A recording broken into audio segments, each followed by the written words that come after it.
Oi, amigos, como vocês estão? Espero que estejam todo mundo bem. Eu sou a Letícia e hoje vamos conversar sobre as minhas leituras da última semana.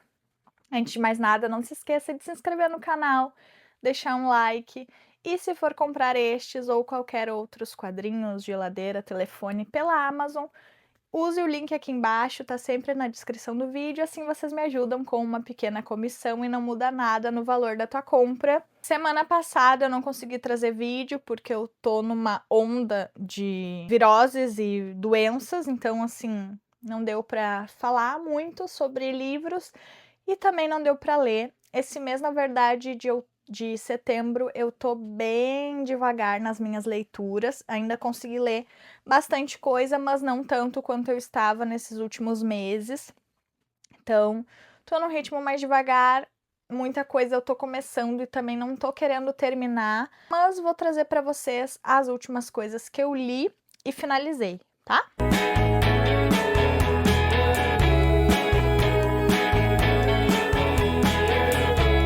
Começando por Beach Planet, volume 2, da editora Conrad. Esse é o Presidente Vagabunda e ele é escrito pela Kelly Sue DeConnick e desenhado pela Valentine Delandro.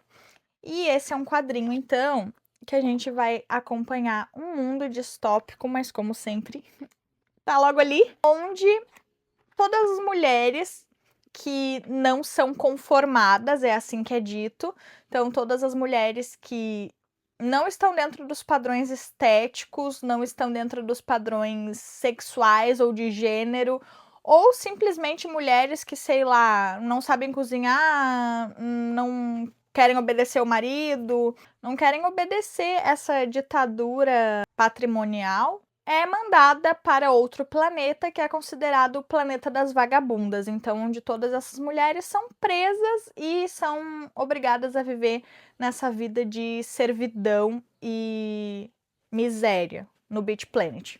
Então aqui a gente vai acompanhar isso numa visão bacana das autoras e de toda essa realidade feminina e como essas coisas são tão ridículas, mas mesmo assim alguém sempre vai estar a postos para nos colocar para baixo, né, e prender, enfim.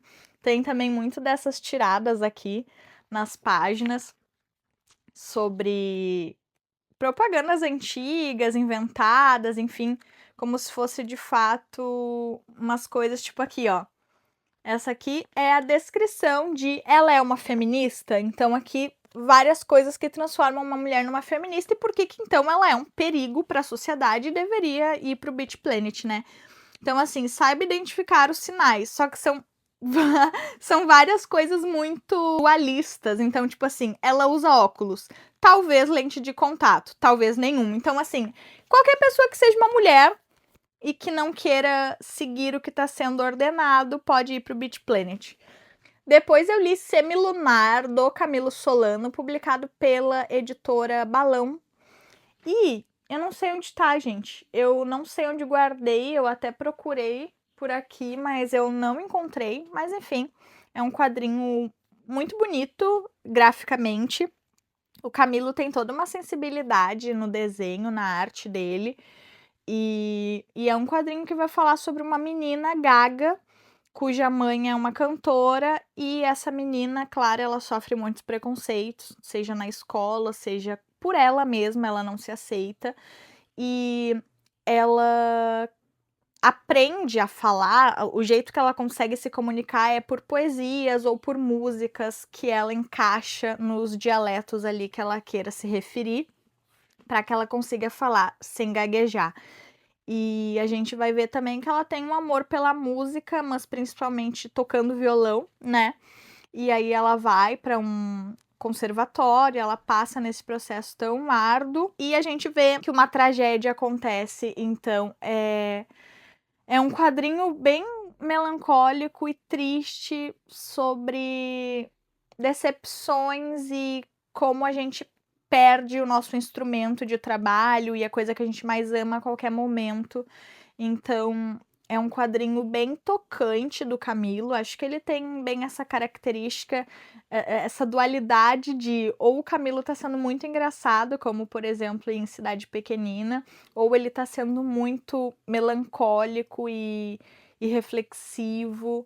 Então, essa é uma HQ bem tocante, que eu gostei de conferir, a arte é super bonita. Deu raiva, porque, né, basicamente é uma criança que só se ferra, mas ao mesmo tempo a gente percebe a verdade que tem nessas coisas e como é tentar seguir em frente, mesmo com as dificuldades. Esse mês eu li também Putrefatos, o grotesco caso da barata branca, do Fábio Vermelho e Andrei Simões. Esse é um quadrinho independente. E aqui a gente vai acompanhar mais uma podridão e loucura da cabeça dessas duas pessoas que eu adoro, né? O Andrei e o Fábio, eles trazem toda uma escatologia aqui e toda uma questão social e ambiental a respeito das baratas que seguem sendo os únicos seres mais sobreviventes do planeta e o quanto tudo pode vir a pertencer a elas. Então, é um quadrinho que vai falar ali sobre um investigador. É um quadrinho que vai falar sobre um pesquisador que vem morar, então, ali pelas redondezas da Amazônia com uma família para realizar essas pesquisas naturalistas a respeito de formigas, enfim. E aí um dia ele sai para comprar uma coisa e quando ele volta tem um clone dele sentado em casa. E aí com isso ele acaba sendo golpeado e a gente vê que ele acorda em um esgoto e coisas muito nojentas vão acontecer. É um quadrinho, como eu disse, muito escatológico, como tudo que vem da cabeça do Fábio. E ainda mais com a dupla, né, do Andrei Simões junto, que mistura muito esse legado de questões sociais com a podridão da mente humana. Então é um quadrinho muito forte, assim, e muito incrível. Eu adorei. Eu resenhei no Gibisfera, tá? Pra quem quiser ver, vou até deixar o link aqui embaixo. Li também Odile e os Crocodilos, da Chantal Montelier, publicado pela editora Comic Zone. E com isso aqui, eu digo que Chantal Montelier é a minha quadrinista favorita, mulher. Porque eu amei isso, eu já amava muito social fiction e cada vez que eu leio Chantal e releio e vejo as obras dela, eu entendo cada vez mais a importância de uma mulher politicamente falando nos meios feministas e majoritariamente em ambientes, né, como os quadrinhos que são tão masculinos. Aqui a gente vai acompanhar a história da Odile, que é uma atriz de teatro. Um dia, quando ela tá saindo da exposição que ela fez, ela é atacada por 3 homens mascarados, então, estuprada, né? E esse é um quadrinho que vai falar sobre estupro, sobre predadores sexuais que a personagem passa a cometer a visão de crocodilos, né? E aí ela resolve, então, depois de um longo período de depressão e de dor em si mesma, ela vai se vingar da quantidade de homens que tentam atacar ela. Então é um quadrinho muito forte e a Chantal sabe fazer isso de um jeito magnífico, com essa arte dela sempre tão característica de um futuro distópico, mas que mais uma vez, né, tá cada vez mais presente e mais atual na nossa sociedade. Esse é um quadrinho de 1983, se eu não me engano, e ele poderia facilmente ter sido escrito ontem. Então, assim, é incrível. E aí a gente vê toda essa importância e essa obra tão profunda sobre abuso, redescoberta, vingança. E é maravilhoso, é recomendado para maiores de 18 anos, tá? Tem realmente cenas fortes aqui.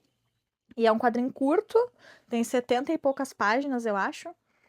E é ótimo para mim, mais um acerto da Chantal. Essa mulher é incrível e eu quero ler tudo que ela escreva e esse mais um dos meus favoritos do ano, com certeza. Social Fiction já era o meu quadrinho favorito nesse sentido político e social. E agora vem Odile, que é também igualmente maravilhoso. Li também Friday, escrito pelo Ed Brubaker, desenhado pelo Marcos Martin e com cores do ou da Munza Vicente, publicado pela editora Cass Comics. E, gente, ai, que coisa mais linda, meu Deus! Eu queria tanto ler esse quadrinho e ele foi tudo que eu queria e mais um pouco. Ele é lindo esteticamente, as cores são maravilhosas, a narrativa é muito, muito boa e é um quadrinho assim que eu amei conhecer e essa história ainda tá comigo. Aqui a gente vai acompanhar dois jovens, né, que eram melhores amigos desde pequenos, que é a Friday e o Lancelot, o Lance.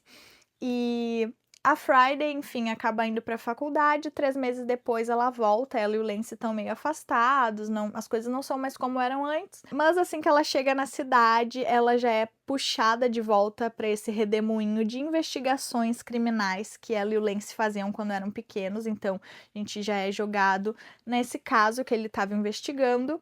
E as coisas vão sair muito do controle quando uma situação acontece com o Lance e a Friday precisa então investigar todas essas coisas e tentar achar uma solução para esse caso que tá tão estranho e tudo isso sozinha, né? Usando da força dela e das pistas que o Lance deixou pelo caminho. Então, é um quadrinho maravilhoso de investigação, de inverno, de Natal, e ele tem muito essa vibe de Stranger Things e anos 70.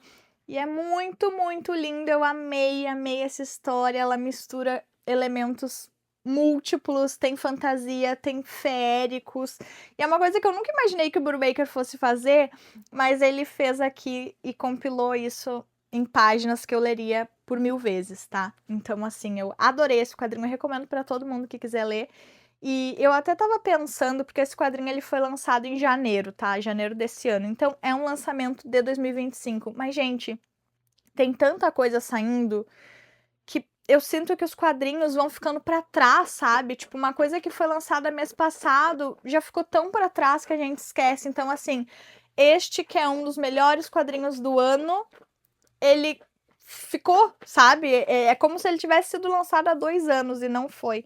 Mas eu recomendo para todo mundo que quiser ler. O preço é um pouco salgado, então esperem no mínimo 30% de desconto, mas vale muito a pena, muito, muito a pena mesmo. É uma narrativa ali sobre jovens adolescentes e eu acho que vai conquistar todo mundo. É maravilhoso. Por último, mas não menos importante, porque eu amei, eu li Em Perfeito Estado, do Juscelino Neco, publicado pela editora Veneta.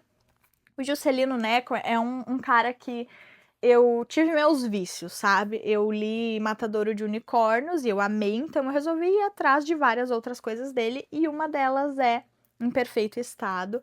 E finalmente eu li esse quadrinho que é maravilhoso, maravilhosamente estranho, pungente e esquisito. E aqui nessa narrativa de imagens, a gente vai acompanhar sobre um narrador que herdou do pai dele um antiquário. E aí, com isso, ele vai contando os casos do antiquário, quais são as coisas que vendem, o tipo de colecionadores que vão frequentar esse lugar.